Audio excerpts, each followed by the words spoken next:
As I look and I see, we've got a lot of people wearing masks. I think everybody, we have some here if you don't, so please avail yourself to that. Governor Kemp, thank you so much for being here today. What an honor and a privilege it is to have you on campus. It's especially an honor and privilege to have you on campus when you bring such distinguished guests with you. And I want to take just a moment to identify those very distinguished guests. First, let me acknowledge Dr. Kathleen Toomey. Dr. Toomey, here we go. Commissioner of the Department of Health. And Dr. Toomey, we appreciate so much all that you have done and continue to do for the great state of Georgia. This is the second time you've been on campus, as I recall. That means you're no longer a guest. You're actually part of our family now. Hey, I've got my mask. We appreciate you being here. And we are exceptionally delighted and thrilled to have Dr. Jerome Adams, the Surgeon General of the United States of America. Dr. Adams, thank you so much for being here.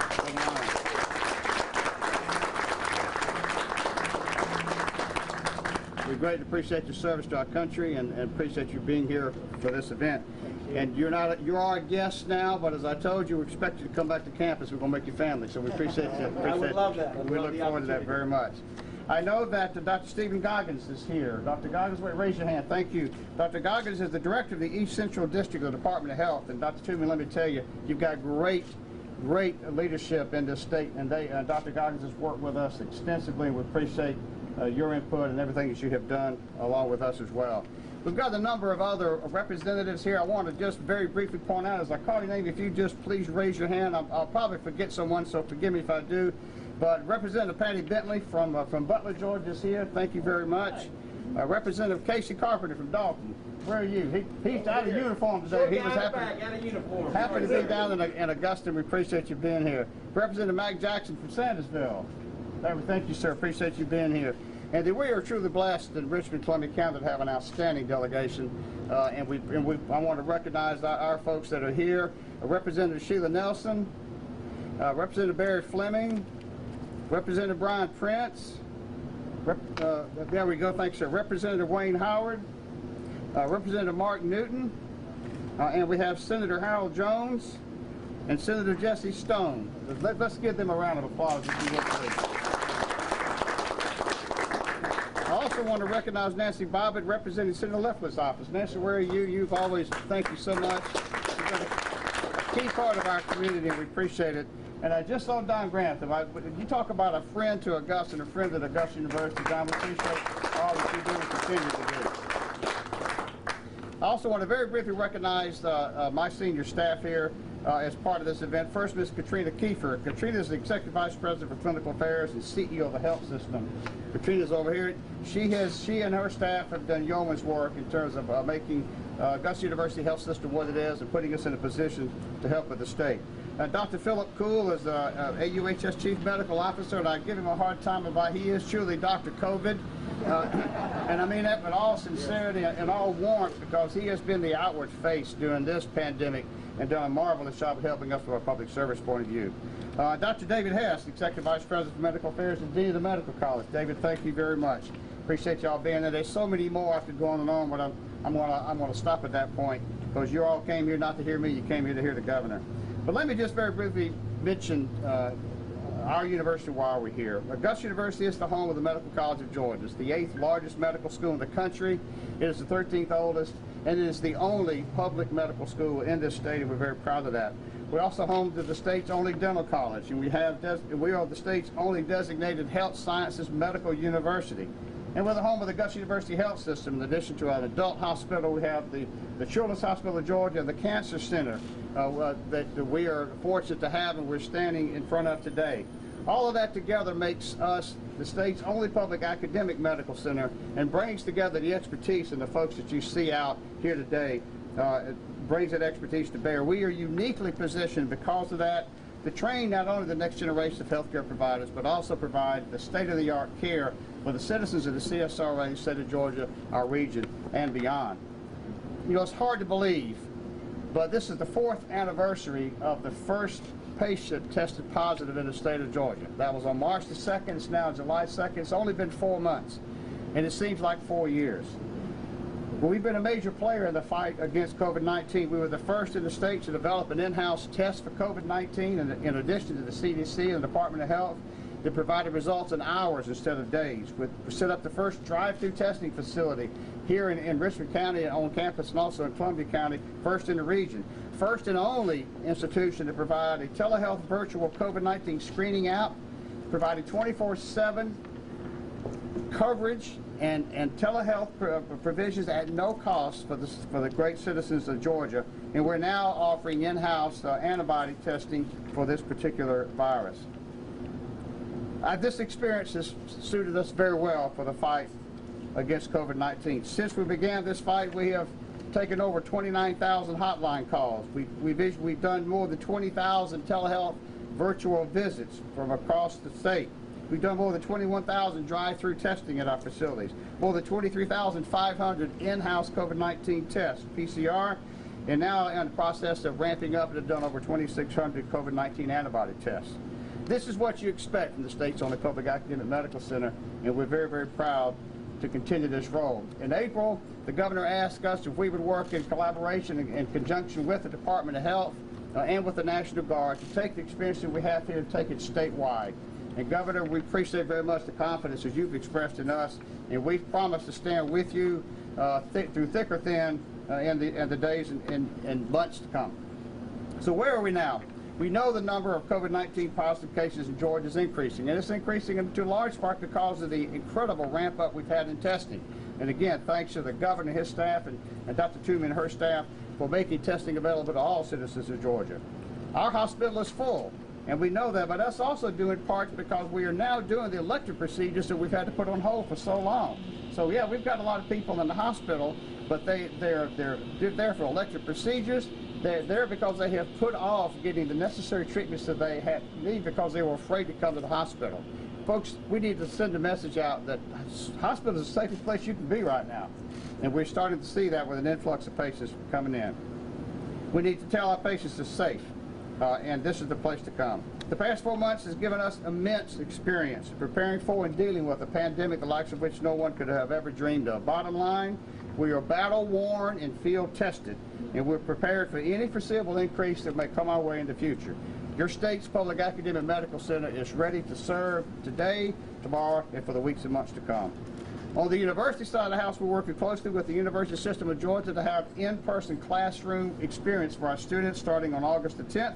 And I want to thank Chancellor Wrigley and Regis Chairman such as Shalindra for their leadership in helping us do that. We're phasing in, bringing our staff back. We're working with our faculty to have a social distance classroom experience. It's not going to look like it did last fall, we know that, but we're going to provide that, and we're remaining flexible and expecting that things not only may change, they're going to, and we know that.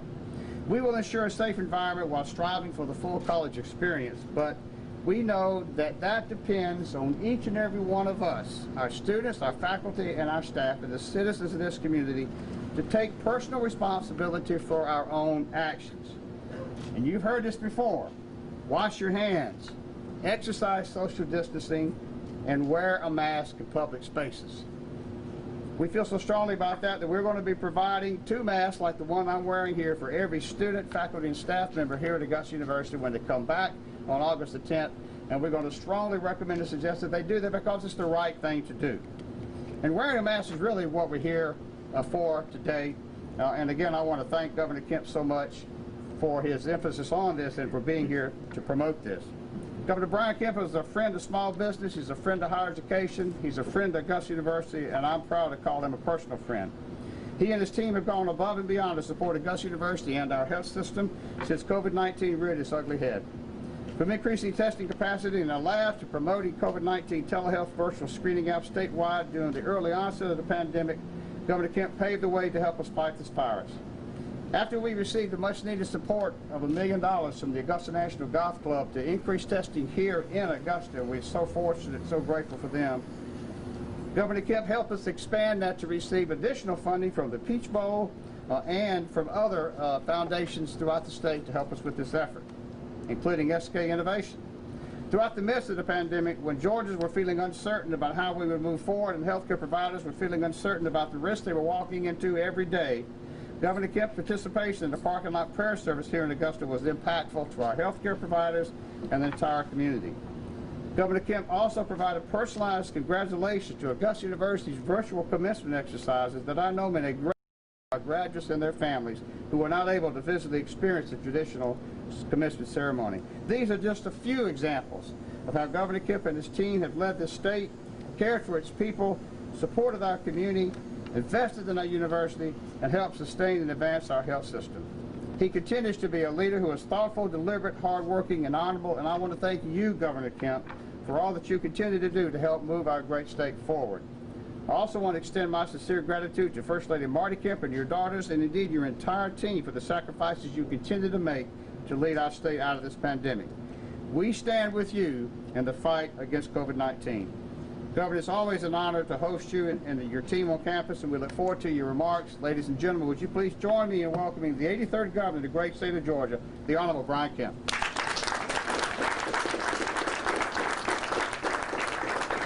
Thank you all very much. I really appreciate the strong show of support from the community and the network here at Augusta University Medical Center. Dr. Keel, thank you for really all the great work that your team has done on the ground here early on in our fight against COVID. It's great to be back here at the Cancer Center. I can't tell you how excited I am today to have Dr. Adams, our U.S. Surgeon General, traveling with us. Just a great guy, number one.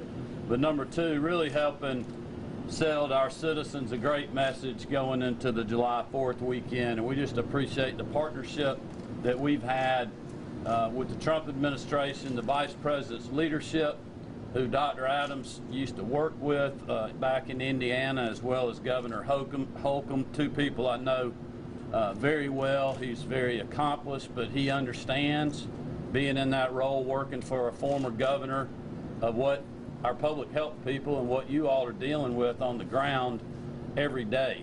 And I think that's immeasurable. So, Surgeon General, we're proud to have you in Georgia today. Thank you for that. I also have my sidekick, Dr. Toomey, with me again today, who's doing a great job as our Georgia Department of Public Health Commissioner. I want to again thank all the folks from Augusta University and the medical team that's here today, and I appreciate Brooks introducing everybody, so I didn't have to do that, but thank you all for hosting us today. I know this is a little disruptive doing things like this, especially on the campus, but I think it sends a strong message about how serious we are about this fight that we're in, and our renewed commitment to the fight, especially going into the July 4th weekend. I want to thank all the members of the General Assembly that are here, and certainly the local delegation. They have been great friends of mine that I have served with and worked with, and it's really kind of hard to believe in as tough economic times as we've been in. We just had probably one of the best legislative sessions that I've ever been a part of, including the budget, which was bittersweet because it looks a lot different than what we thought it looked like when I proposed it back in December, early January, and when the House passed their budget and then COVID hit and it changed the dynamic when it went to the Senate. But you never saw a lot of finger pointing. All you saw was people working together, Republicans and Democrats, on things that mattered to keep our focus in the state where it should be, on health care, on education, on public safety, and economic development in all parts of our state to bring our economy back. And I want to thank you all for your support. But I also want to thank you for your support on the public health state of emergency, which has been extended once again. The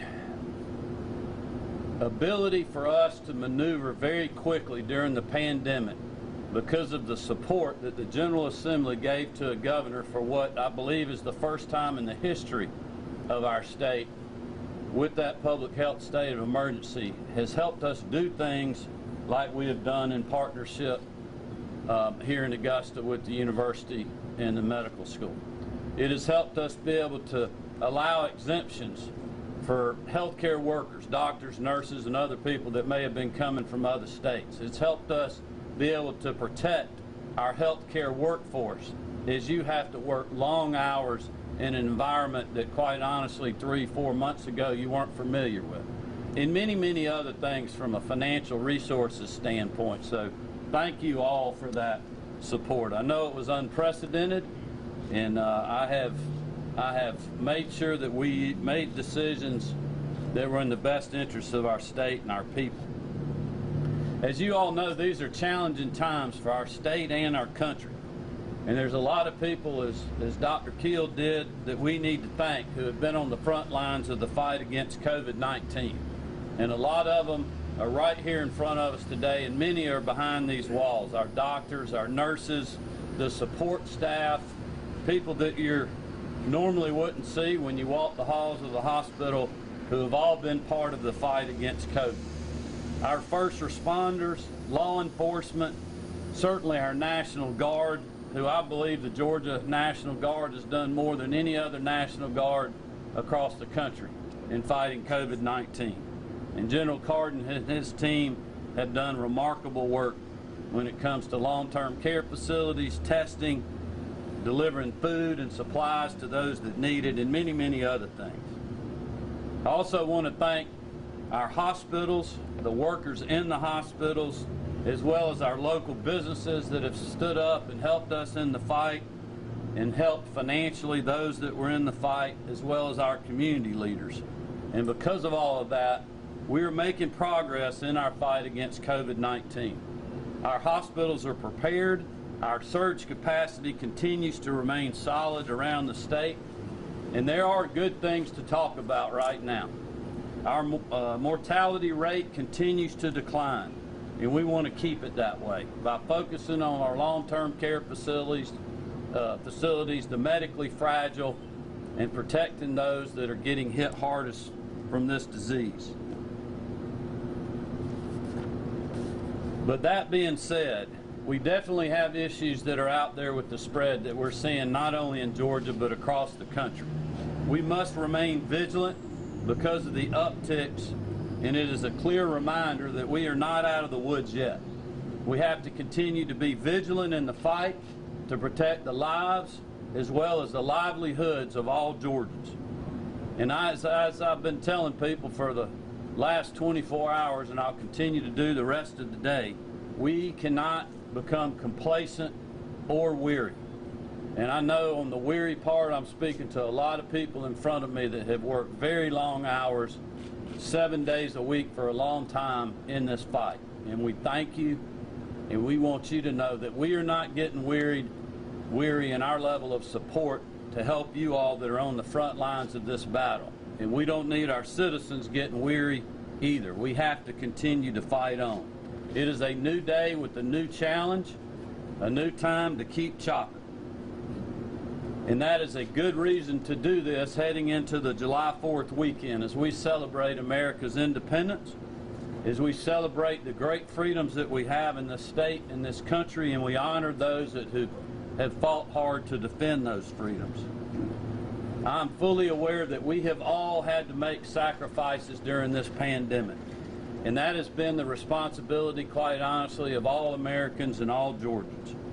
And we are continuing to travel the state to encourage Georgians to do the right thing. Practice social distancing. Wash your hands. Wear your mask when you're going out in public if you can't socially distance yourself.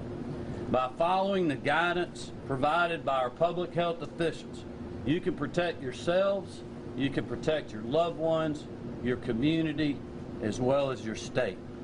Your actions can help end this pandemic and continue our economic recovery, which is so vital in our response to the many, many things that we are doing. We are all in this fight together, and I'm urging everyone to do their part. With that being said, I hope you all have a safe and a happy July 4th weekend, and it's now my honor to turn it over to our U.S. Surgeon General, Dr. Jerome Adams. Dr. Adams.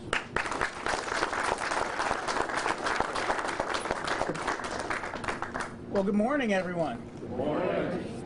Good morning, Augusta. Good morning. All right. Well, it really is great to be here, and it may seem odd that I say that, but there are a lot of false choices being presented out there.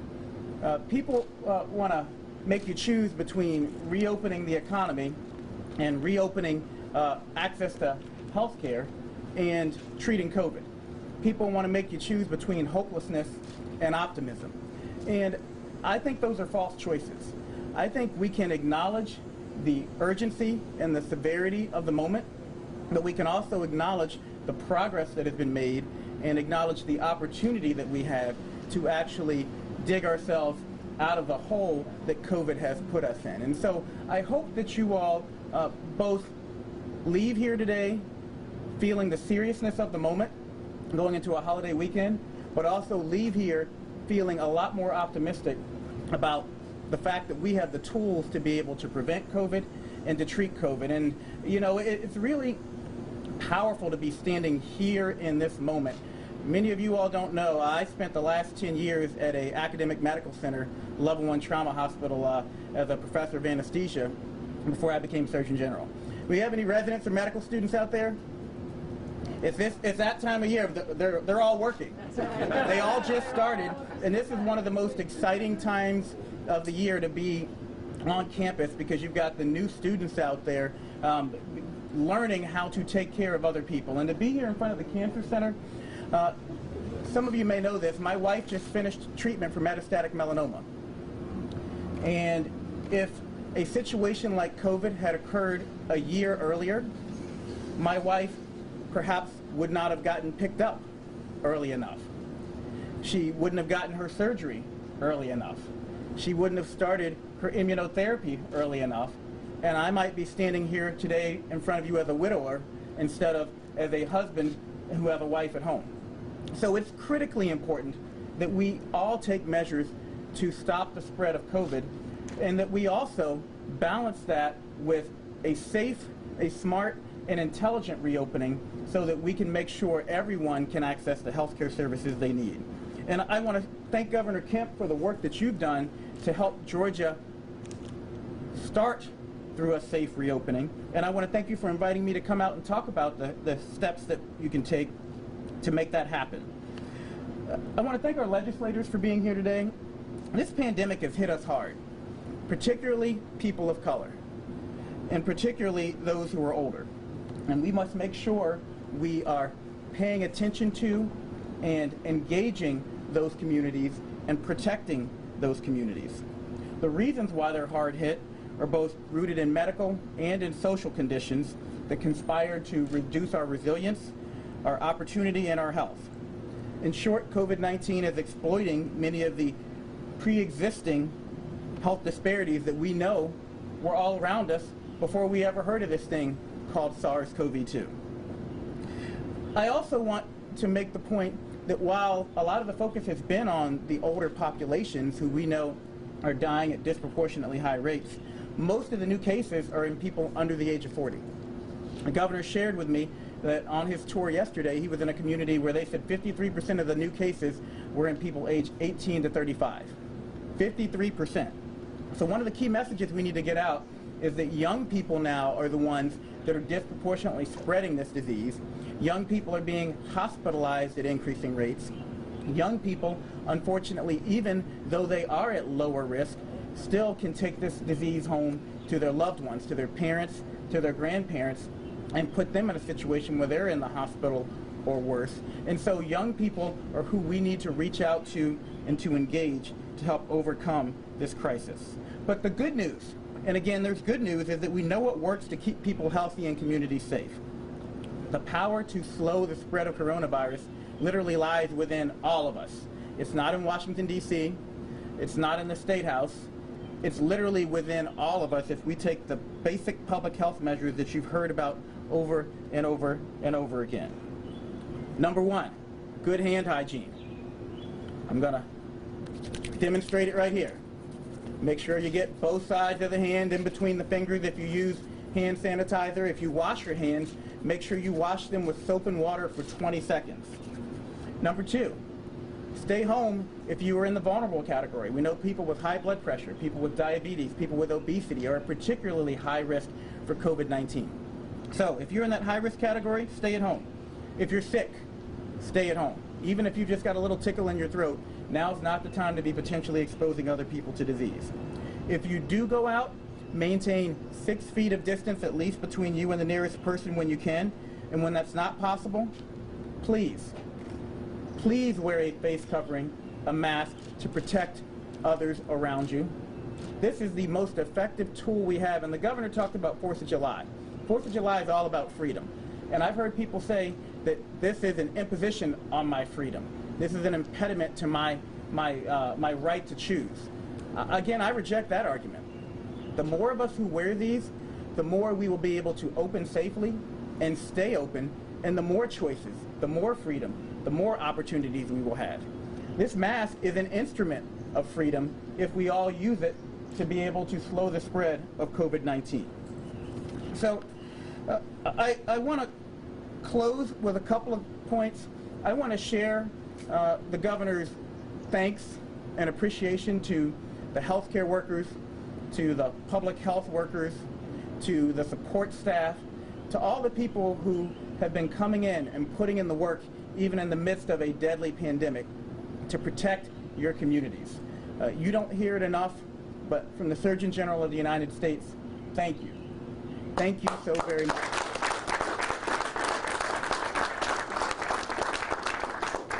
And please be cognizant not only of your own physical health, but also of your mental health.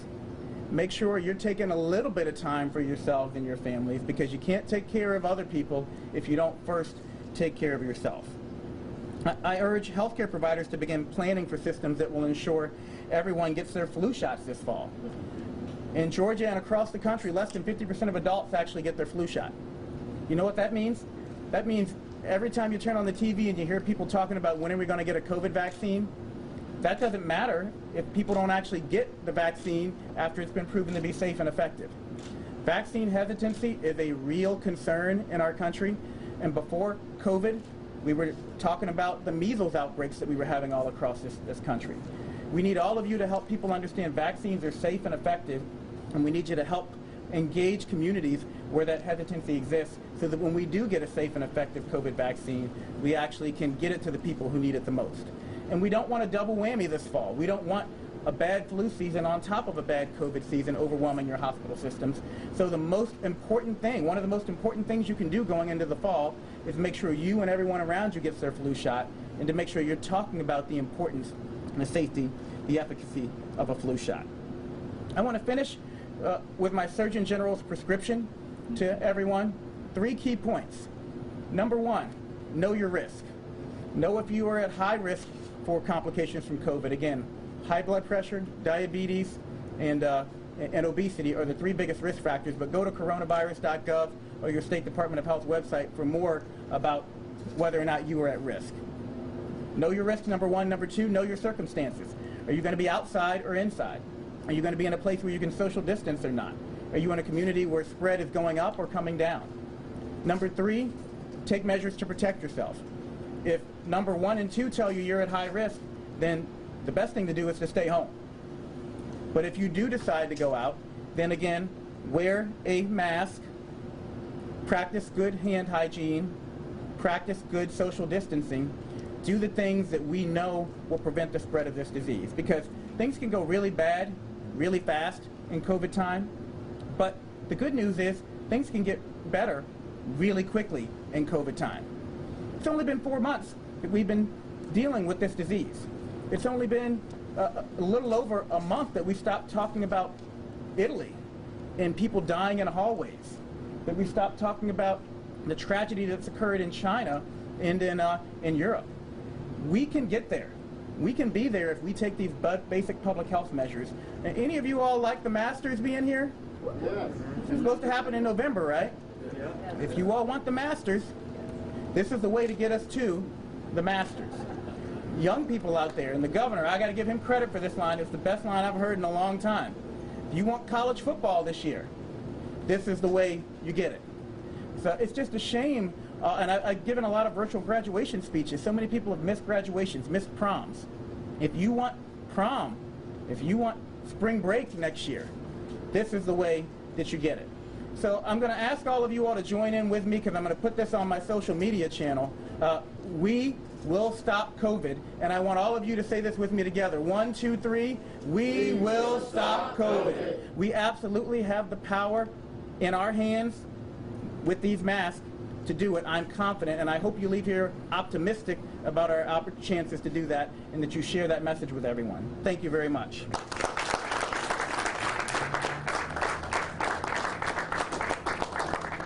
Thanks so much, Dr. Adams, well, for being here, but also what you don't know is he gave me his phone number early on, and I actually call him, and he answers on a weekend, and has given me some great advice, and has helped allow us to expand our testing the way we did due to his intervention.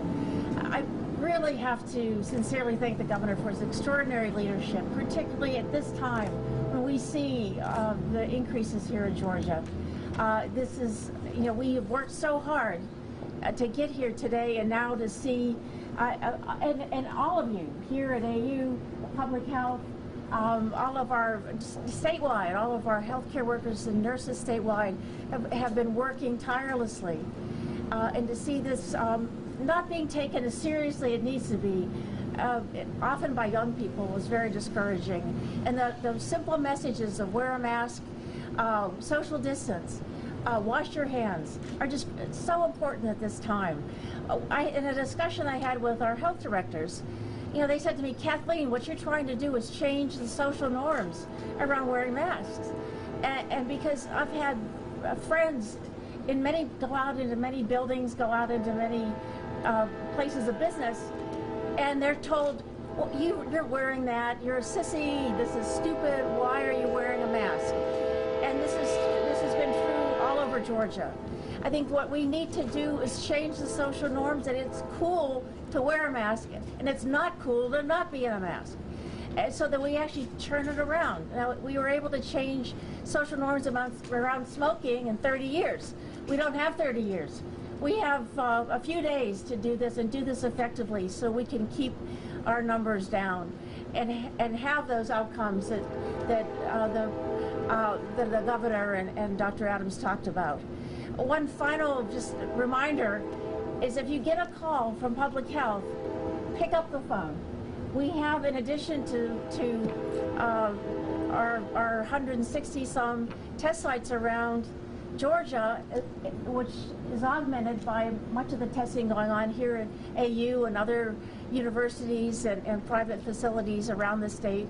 We have over 1,300 contact tracers deployed statewide to be able to follow up on identified people who have infection and have potentially exposed others, and by contacting them can find them quickly before they become cases, before they even know they're infected, and then have them quarantined and stop the spread that way. We can just break the chain of transmission very, very quickly if we can work together with everyone answering the phone and following up with us. And sadly, statewide, we are not getting the kind of cooperation we need, both from individuals who have tested positive, as well as those who have been identified as contacts.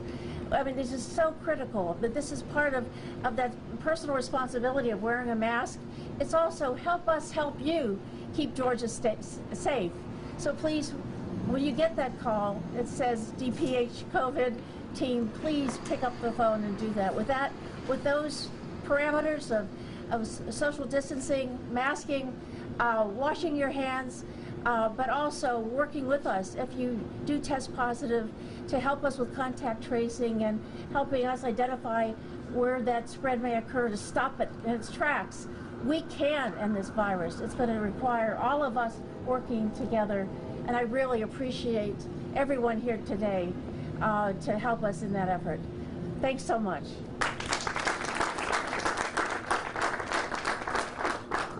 All right, we're going to take some questions here. If y'all got them for me, Dr. Adams, Dr. Toomey, Dr. Keel. If you don't, we're good to go. Governor Kemp, do you feel like the mask issue is being politicized? Oh, there's no question about it. But, you know, like I said at several stops yesterday and this morning, Dr. Adams, Dr. Toomey, myself, our folks that are on the front lines of the public health network across the state, and the people that are working in the hospitals, quite honestly, we don't have time for politics. We're working on protecting the lives and the livelihoods of people. The good thing about it is all the people that are politicizing this issue, we all agree on the same thing. It's a good idea to wear a mask. I don't think we need a mandate for people to do the right thing. I have great trust in our citizens to heed the call. They've done it before. They did it to help us flatten the curve and stop the spread before, and we can do it again. There's no doubt in my mind, and as Dr. Adams reminded everybody, that can happen very quickly. And that's why we're just asking people, you know, let's hunker down for a couple of weeks here. Let's get these numbers going in the right direction. Let's don't have a bad COVID season in this fall. Let's don't have a bad flu season this fall. Let's have a good football season this fall. Can I jump in on that one? Because the governor told me just this wonderful story earlier about a coffee shop in Georgia that actually is giving people discounts if they wear a face covering or a mask when they come in to get their coffee. The fact is, most people actually agree with wearing a mask. And if you look at surveys, most people are doing it when they go out in public. But if you turned on the news, you'd think nobody was wearing a face covering. So my ask of you all, as advocates in the community and also to the media, is please share those positive stories. Share the upside of why people are wearing face coverings. Ask people, when you see them wearing them, why are you wearing them? Instead of asking people, why aren't you wearing them? Let's make this a positive thing. Let's normalize the positive behavior instead of trying to shame the negative behavior. We know in public health, Dr. Toomey has been in this game a long time. Going back to HIV, STD testing, you don't shame people into behaving in a way that you want. It just doesn't work in public health. You have to show them the upside, the benefits. You've got to normalize that positive behavior, and there is plenty of positive behavior out there for us to acknowledge and to normalize. If we just focus on that, I think we'll have more people doing the right thing. Now, Dr. Adams, just a follow-up to that. Early on in the pandemic, you were one urging very publicly people to stop buying masks and stop wearing masks. Now, could you explain what has changed since then? I think that's been a confusing for people. Well, that's a great question. So, COVID-19 is a very humbling disease.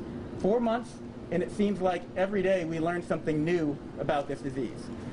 We've always said that if you had symptoms, if you had a fever, a cough, or a cold, and you had to go out in public, that you should wear a face covering to prevent you spreading your disease to someone else. We've always said that about the flu, about past coronaviruses, and about COVID-19. If you have symptoms, you should stay home. If you have to go out, you should wear a face covering. What's changed is we learned COVID-19, unlike all the other coronaviruses we've had experience with, has a high degree of asymptomatic spread, meaning over 50% or more in cases are spread with people who don't have symptoms. You don't know if you're sick or if you're not. So when we realized that about COVID-19, we changed the recommendations to say that people should wear a face covering because you don't know if you're sick or not. So that's why it changed. That's how science works. We make the best recommendations we can based on the information we have available at the time. And then when the information changes, we change those recommendations. So I would ask that you all help us spread, again, the insight behind why those recommendations changed, and to help people understand that we will continue to learn more about this virus and adjust our recommendations when we learn more about this virus. But right now, the best advice that we have based on what we know about asymptomatic spread is that everyone in public should be wearing a mask or a face covering to protect those around you. Quick Thank you. question. I know you guys have mentioned, sports and being able to walk up. Are there any... I can't hear you. Can you speak up just a little bit? I know you guys have mentioned sports. Is there any concern that you guys carry with that, or with the future being a possible landing? Because I know most sports are contact sports. I'm not sure I could hear you. The last part of that? Is there any mandate that you maybe have a plan for, or just how that looks like moving forward, because most sports are contact sports? Yeah, I think it depends on kind of where we are, but certainly Dr. Adams and Dr. Toomey can speak to this question. I'm going to continue to make decisions based on the science and the data that we're seeing, the advice that I'm getting from Dr. Toomey and other people on our team. And we've talked to a lot of people, including Dr. Mark Newton, a great representative, and many other people in a lot of different places around the state, as well as our partners at the university system.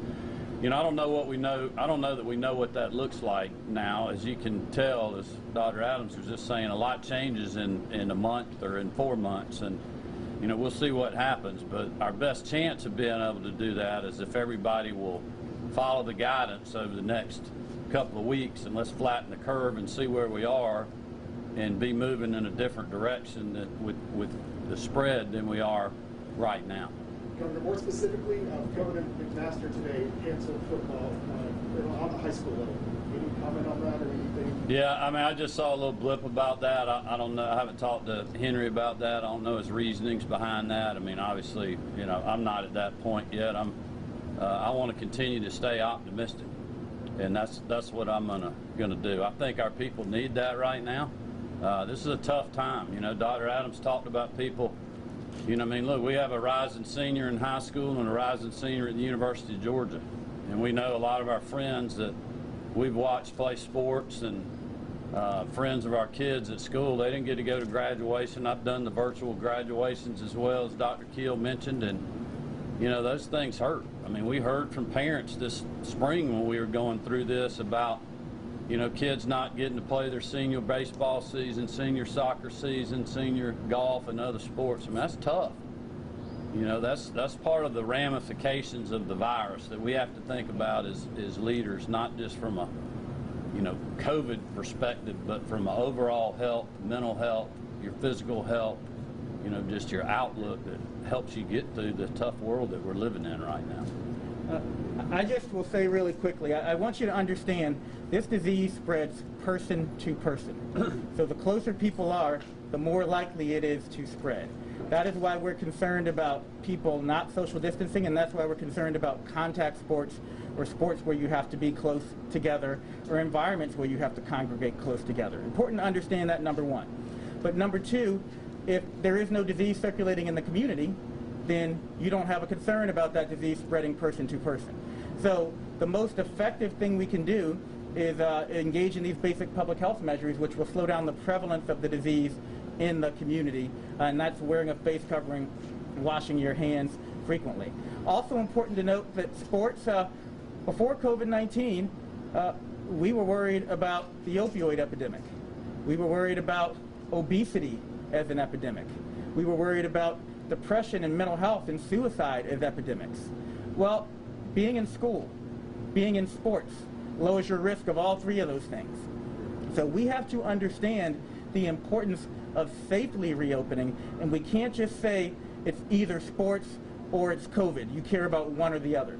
We have to care about both, and there is a way to care about both, and that's by, again, learning how we live with COVID, how we lower the spread, how we lower the prevalence, so that we can more safely reopen many of these activities, which have benefits in a number of ways for our health that we are just now beginning to realize. I really am concerned that you're going to see many more negative health outcomes from the closures than we've acknowledged. So again, thank you for that question, and we will continue to work to follow the data, but we need you all to work to lower the prevalence so that we can safely reopen.